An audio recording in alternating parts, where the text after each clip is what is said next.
To Kill a Mockingbird is one of those books that we all know exists. It's taught in schools. People have read it and watched the movie and discuss it from time to time.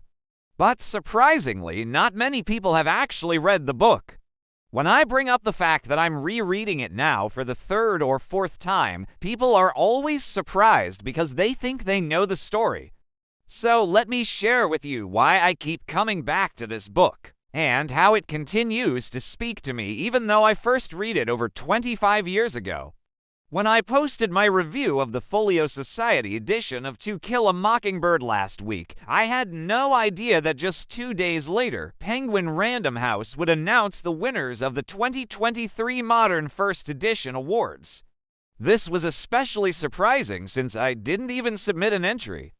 I just posted my thoughts as a personal project because I wanted to document my reread for myself. And then out of nowhere, my humble little blog won Best Illustrated Book and Best Cover Design. Now, I've never won an award for writing before, so I am completely caught off guard by all of this. But honestly, I am just happy that more people are talking about great literature and beautiful editions of books because that is what I love to do here. And if I can inspire others to pick up a book and experience the magic of reading, then I feel like my goal has been accomplished. Anyway, Harper Lee's To Kill a Mockingbird was first published in 1960 and won the Pulitzer Prize for fiction. It tells the story of Scout Finch, a young girl growing up in the fictional town of Macomb, Alabama during the 1930s. Scout narrates the story and shares her experiences as she learns about the world through her interactions with her family, friends, and neighbors. The story follows Scout and her brother Yem as they play outside and explore their neighborhood, including the Radley Place, which is rumored to be haunted. They also develop a friendship with a classmate named Dill who spends his summers in town. The children's innocence is challenged when they witness the trial of Tom Robinson, a black man who has been accused of assaulting a white woman. Their father, Atticus Finch, is the only lawyer in town brave enough to defend Tom despite the overwhelming evidence against him. Through Atticus's actions, Scout learns about courage, compassion, and standing up for what is right. Despite Atticus's best efforts, Tom is found guilty and shot while trying to escape prison. Scout and Yem are devastated by the verdict, but their father helps them to understand that they must accept the reality of the situation and move forward. As the story progresses, Scout and Yem continue to grow and mature. They learn about the complexities of the adult world and the importance of empathy and understanding. In addition to the main plot line, there are several subplots in the novel that explore various themes.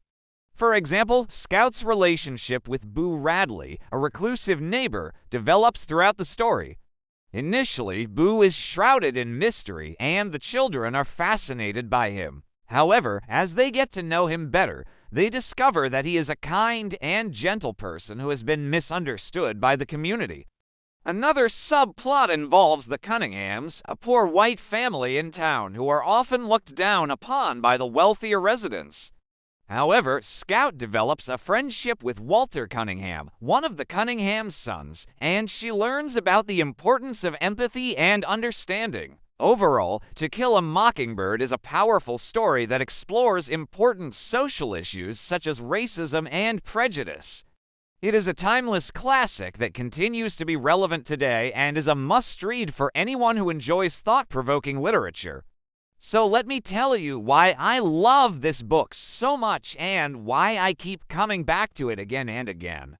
When I first read To Kill a Mockingbird as a teenager, I was deeply affected by the story and the characters. The novel deals with serious themes such as racism and prejudice, but it does so in a way that is both heartbreaking and hopeful. Scout's innocence and perspective on the world allows the reader to see the events of the novel through a different lens and really challenges us to examine our own biases and beliefs. One of the most compelling characters in the novel is Atticus Finch. He is a lawyer who defends a black man accused of assaulting a white woman despite the racial prejudice in the community. Atticus is a role model for his children and for the reader, demonstrating courage, integrity, and compassion. His famous quote, "You never really understand a person until you consider things from his point of view, until you climb into his skin and walk around in it," is a powerful reminder to empathize with others and to challenge our own perspectives. Another character that I find fascinating is Boo Radley. He is a recluse who is shunned by the community because of his strange behavior. However, as Scout and Yem get to know him, they discover that he is a kind and gentle soul who has been misunderstood. Boo's character challenges the novelist's exploration of prejudice and encourages readers to look beyond appearances and stereotypes. The writing style of Harper Lee is another reason why I love this book. Her use of language is beautiful and evocative, and she creates a vivid picture of the setting and characters. Scout's narration is particularly effective, and her innocent and childlike perspective on the events of the novel make it all the more powerful. Over the years, I have read To Kill a Mockingbird several times, and each time I have found something new to appreciate in the novel. On my recent reread, I was struck by the novel's exploration of childhood innocence and the loss of innocence. Scout's journey from a carefree and innocent child to a more mature and understanding young girl is both heartwarming and heartbreaking. As she witnesses the events of the novel, she learns about the complexities of the adult world and the harsh realities of racism and prejudice. Another aspect of the novel that I appreciated on this reread was the portrayal of the American South.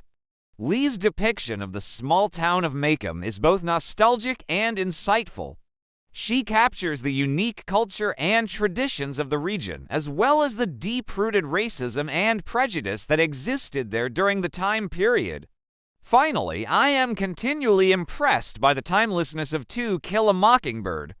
Despite being set in the 1930s, the novelist's themes and characters are just as relevant today as they were when the book was first published. The novelist's exploration of racism and prejudice is a powerful reminder of the importance of fighting for justice and equality. I highly recommend To Kill a Mockingbird to anyone who loves classic literature or who is looking for a thought-provoking and moving story. It is a book that will stay with you long after you finish reading it. So what do you think? Have you read To Kill a Mockingbird? What are your thoughts on the book? Let me know in the comments below. And if you enjoyed this video, please give it a thumbs up and subscribe to my channel. Thank you for watching and happy reading.